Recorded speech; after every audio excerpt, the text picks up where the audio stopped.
falávamos sobre os refugiados. Eu vou até aproveitar, Kécio, e vou trazer o mapa dos refugiados. Nós ultrapassamos a marca de 11 milhões, já estamos com 11.150.639 pessoas que deixaram a Ucrânia, de acordo com a ONU. Polônia registra 5.439.431 refugiados, seguido pela Rússia com 2.197.679 pessoas. Depois vem a Hungria com 1.188.983, Romênia tem 1.044.292 refugiados, Eslováquia com 690.637, Moldávia com 573.228 e Belarus com 16.689 refugiados. Você falava nos 2 milhões que hoje ficam na Polônia, porque na verdade a Polônia é a porta de entrada para a Europa. É claro, quando você coloca 2 milhões de pessoas a mais dentro daquele território, isso gera um problema, e ainda mais, por exemplo, no caso da Moldávia, que nós já abordamos aqui, com uma região pobre, receber esse número de refugiados é receber um número grande de problemas a serem administrados. Exato, William. Principalmente mediante ao que tem ocorrido hoje, por exemplo, na Polônia, né? A Polônia ela tem absorvido de forma muito positiva os refugiados, né? Muitos poloneses, por exemplo, têm recebido esses refugiados nas suas próprias casas. São pessoas que têm ajudado financeiramente, são pessoas que têm dado todo o suporte.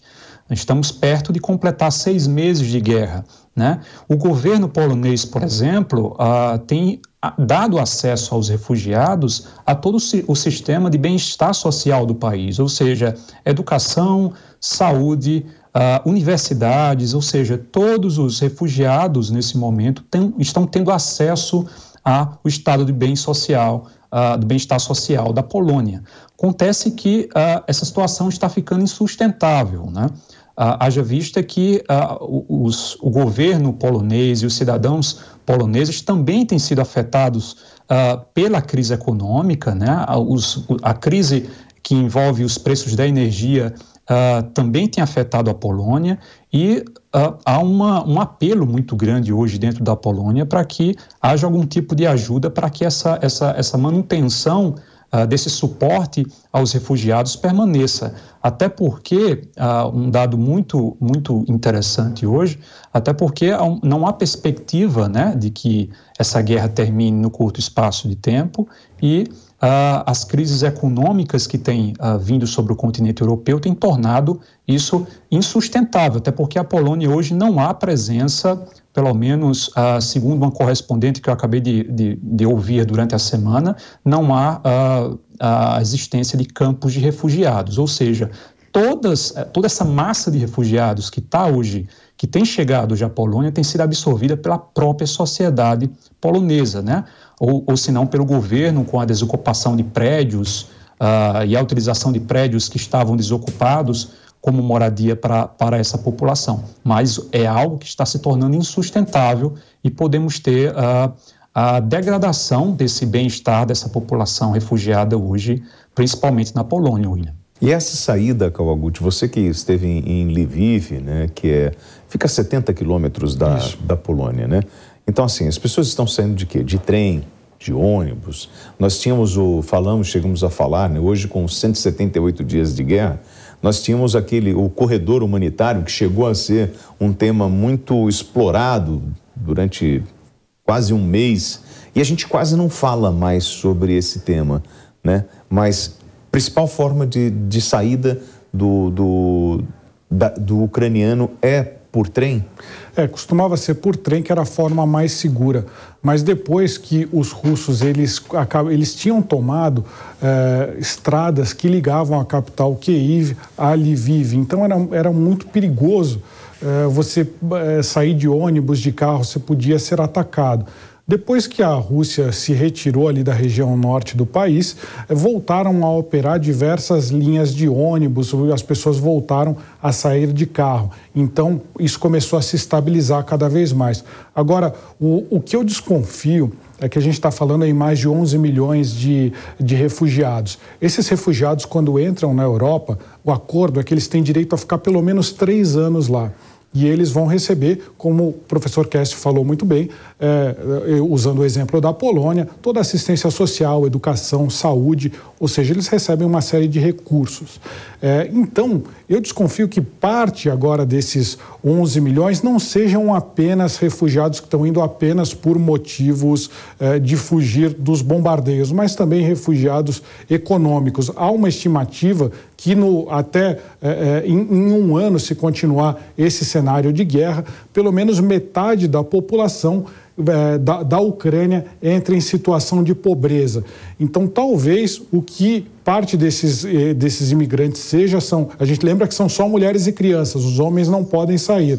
Então, talvez essas famílias estejam mandando quem pode sair, as mulheres e crianças, para ter uma vida um pouquinho melhor economicamente durante esse período de 3 anos que vai durar o visto de permanência dentro da União Europeia. Depois, essas pessoas devem ter um movimento massivo de retorno quando acredita-se que a economia da Ucrânia, se já tiver acabado a guerra, a economia da Ucrânia já esteja em melhores condições para recebê-los. Bom, os ataques ucranianos à Crimeia estão tendo grandes efeitos psicológicos e operacionais nas forças de Moscou, disseram autoridades ocidentais. Explosões na base aérea de Saki em 9 de agosto e outros ataques deixaram mais da metade dos jatos navais da frota do Mar Negro fora de ação. A frota tem uma história reverenciada, mas sofreu uma série de humilhações desde que a invasão começou em fevereiro. Autoridades disseram que os contratempos as forçaram a adotar uma postura defensiva. Essa reação ucraniana, professor, isso está claro que foi uma grande surpresa para Putin, esse poder de resistência do ucraniano, muito em função do armamento que ele recebeu, do apoio logístico, na verdade, que ele recebeu da OTAN, dos membros da OTAN, em especial dos Estados Unidos. É verdade, William. E eu queria citar 2 pontos bem importantes nessa discussão. Primeiro, o papel das empresas privadas no fornecimento de imagens via satélites, né? Não há, no curto espaço de tempo, indícios de que isso tenha ocorrido em outros conflitos, né? O que nós temos hoje é uma grande quantidade de empresas privadas que estão com satélites em órbita, satélites de monitoramento.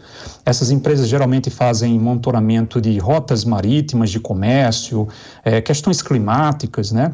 E hoje essas empresas estão fornecendo, né, sendo contratadas pelos governos. O presidente Zelensky, no início da guerra, solicitou imagens de algumas dessas empresas, tem solicitado essas imagens para que haja um diferencial, né, um nível de monitoramento das forças militares e até mesmo uma questão de mídia, de informação.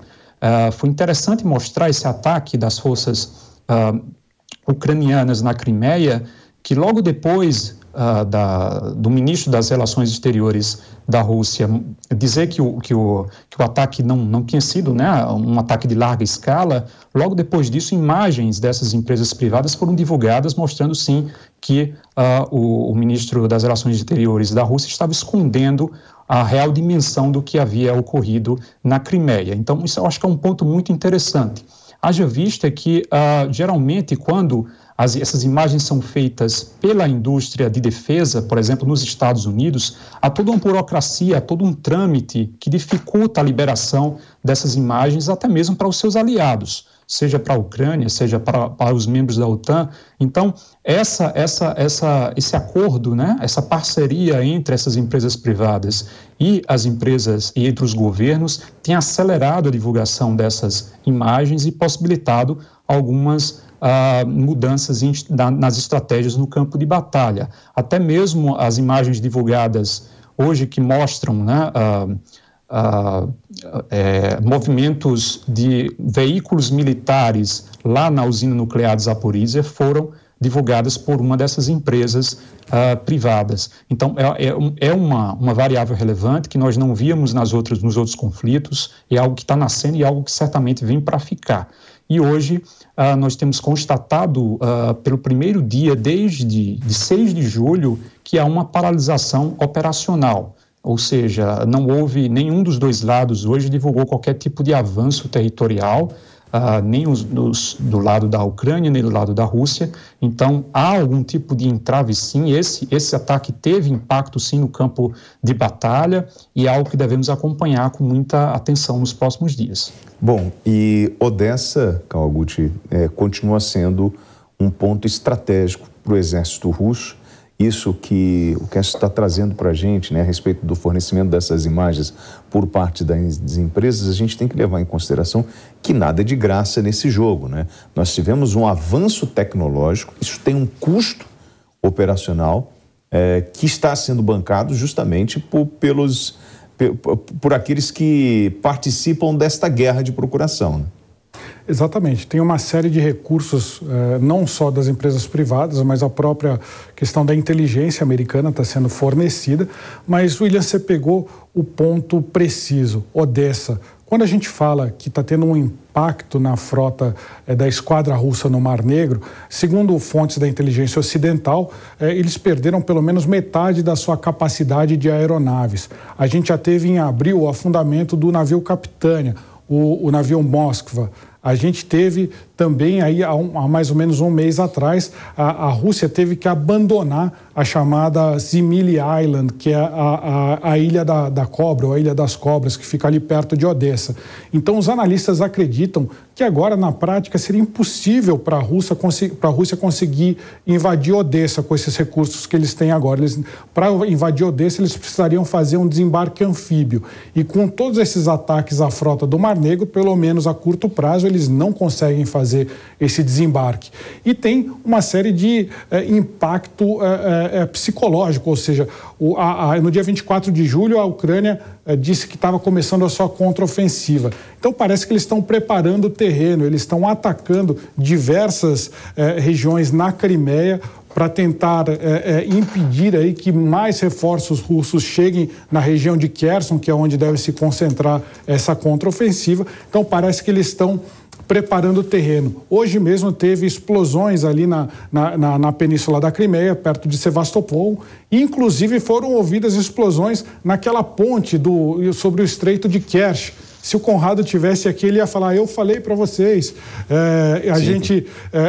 essa ponte que liga a Crimeia à Rússia, ela foi hoje palco aí de diversas explosões, não se sabe exatamente se ela foi danificada ou não, mas é essa tentativa de minar a questão logística dos russos para avançar com a contraofensiva. Então, mas Cássio, quando a gente olha para esse cenário e vê a Rússia, a gente imagina a Rússia como um grande gato grande e a Ucrânia como um ratinho pequenininho, né? A gente está falando de um exército de 900 mil na ativa, ou 2 milhões e 900 soldados russos, 900 mil na ativa, e teríamos a Ucrânia com 200 mil na ativa, num total aí de 1 milhão de soldados, 1 milhão e 100. Pergunto eu ao senhor, não dá para fazer uma ofensiva direta, estrategicamente falando, em território ucraniano, porque eu tenho que entender que eu também preciso ter a proteção do meu território. Então, assim, e logisticamente isso é caríssimo, você transportar um número enorme de soldados e esvaziar o seu território da sua tropa, né? Os russos estão preparados, William, para uma guerra longa. A guerra não vai ser uma guerra rápida, eles estão convictos disso, né? À medida que os ucranianos não têm que há uma simetria militar muito grande entre a Rússia e a Ucrânia, mas a Ucrânia tem recebido um apoio muito importante do Ocidente em termos de armamento, de inteligência e logística. E outro ponto muito importante aqui é que a Rússia não pode, pelo menos nesse momento, ela não está disposta a utilizar toda a sua força militar. Estamos falando aqui de armamentos que seriam vistos com bastante preocupação pelo Ocidente, caso fossem utilizados, né? Estamos falando aqui de armas táticas, estamos falando aqui de armamentos até mesmo nuclear. Alguns analistas internacionais colocam esse ponto como algo muito perigoso, né? Uma guerra longa, ela gera um imprevisível desenvolvimento de hostilidades.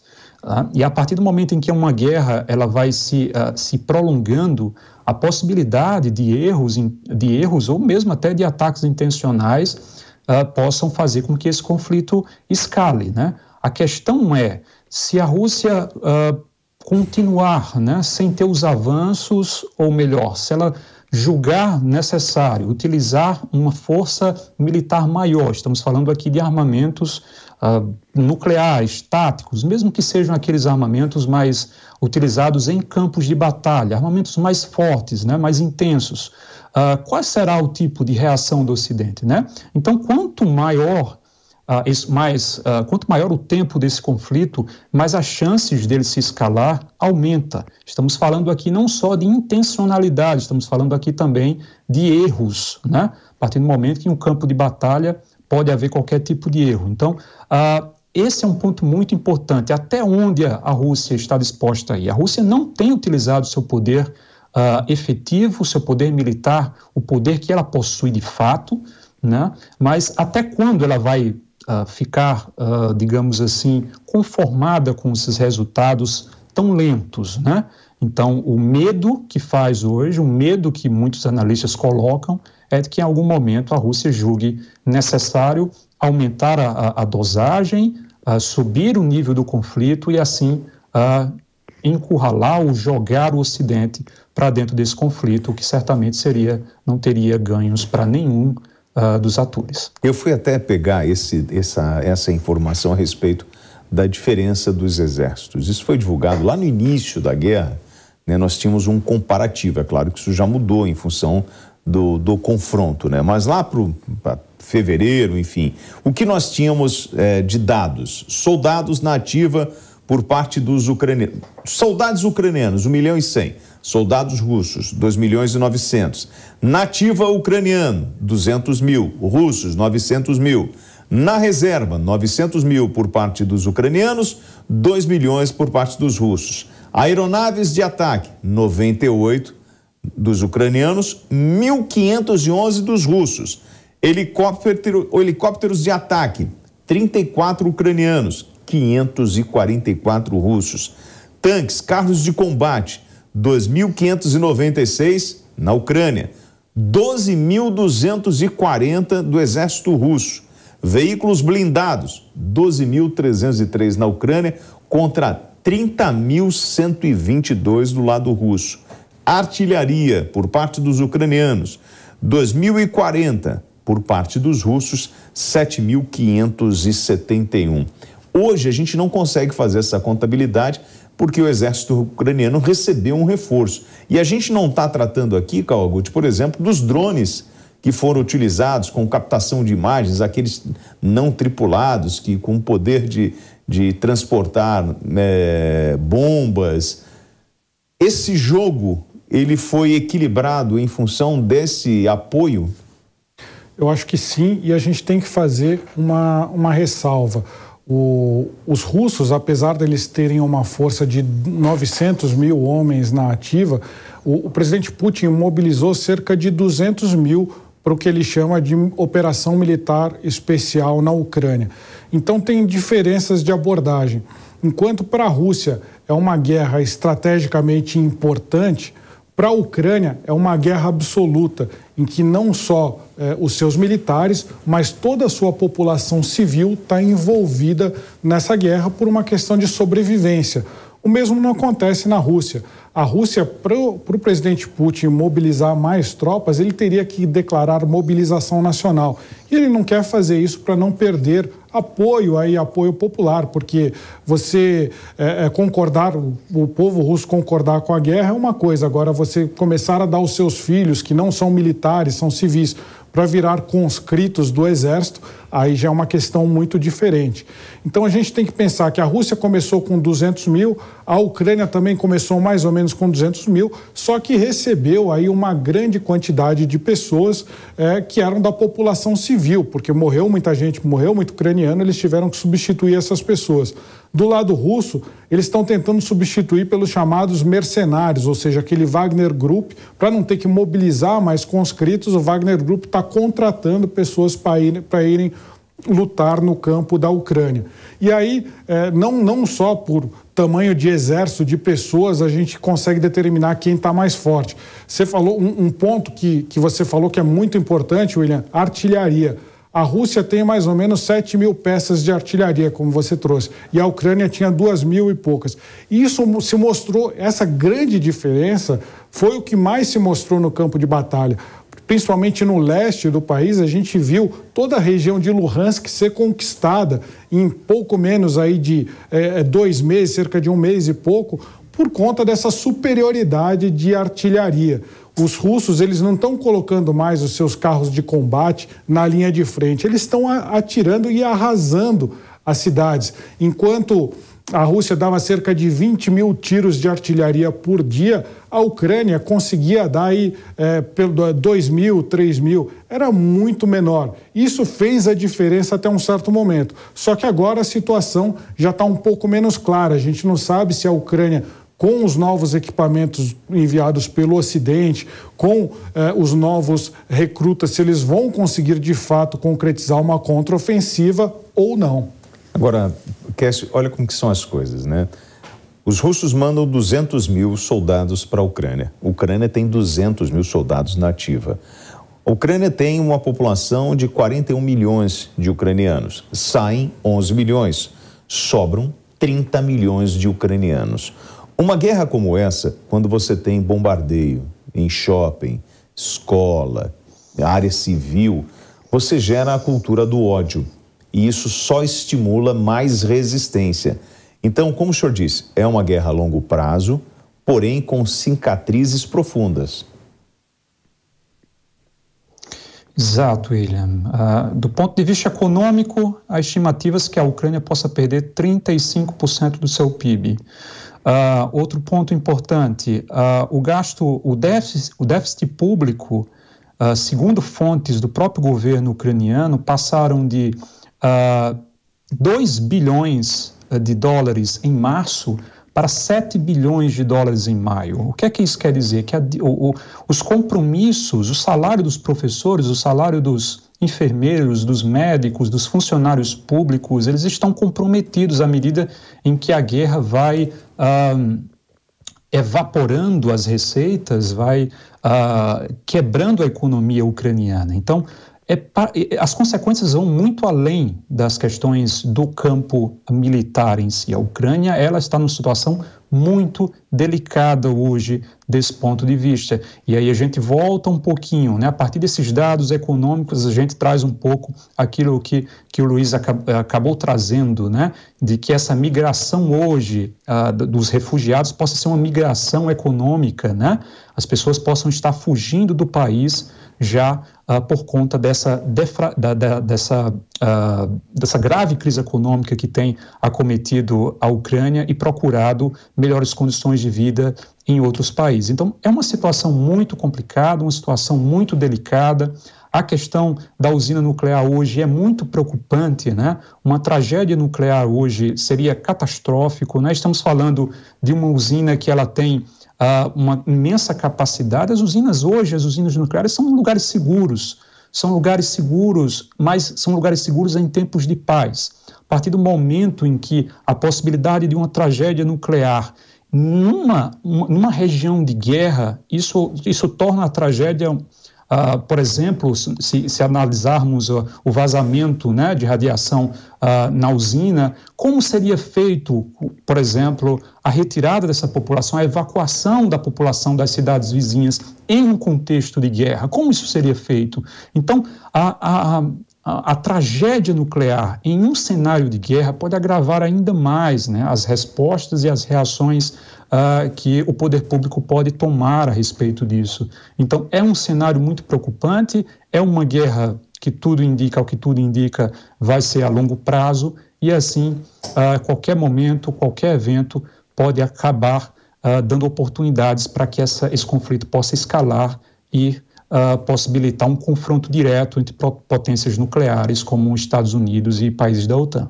E o Kawaguchi esteve no território ucraniano, e eu lembro, né, por mais que você tenha essa área separatista, quando eu falo dessa cicatriz profunda, para além de todos esses dados que o senhor trouxe, professor, nós temos aquele da cultura do ódio, né? Do fortalecimento do que os russos chamam de russofobia, né? Mas isso só gera mais ódio. A gente sabe que nós temos um opressor tentando dominar um território. E isso traz essa cultura do ódio, né, Kawaguchi, que é muito presente hoje dentro do território ucraniano.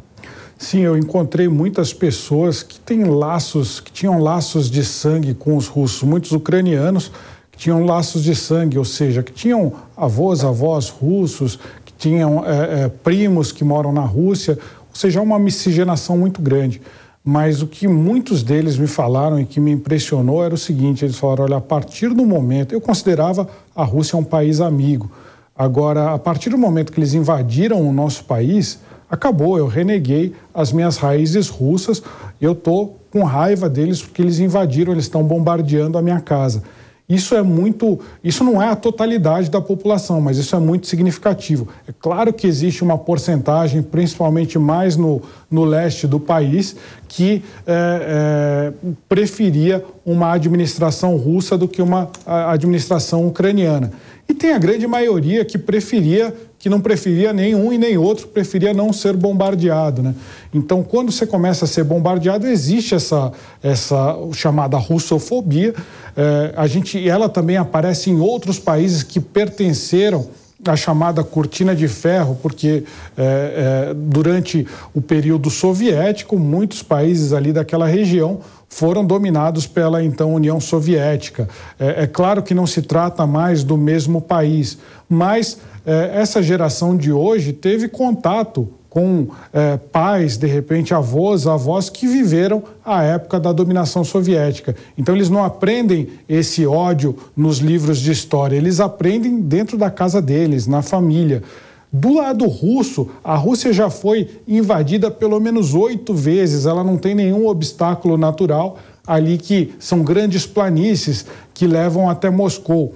Ela já foi invadida inúmeras vezes, então também não é de se estranhar esse comportamento dos russos de se defender atacando, porque é assim que eles descrevem a sua invasão da Ucrânia. Eles dizem que a OTAN, a Aliança Militar Ocidental, ela avançou em direção a leste, avançou para muito perto do território russo, e para evitar um avanço maior, a Rússia teria atacado a Ucrânia, ou seja, a Rússia já foi atacada muitas vezes e teria medo de que isso acontecesse de novo. Então, infelizmente, a gente vive numa situação em que há um ódio mútuo ali entre essas nações.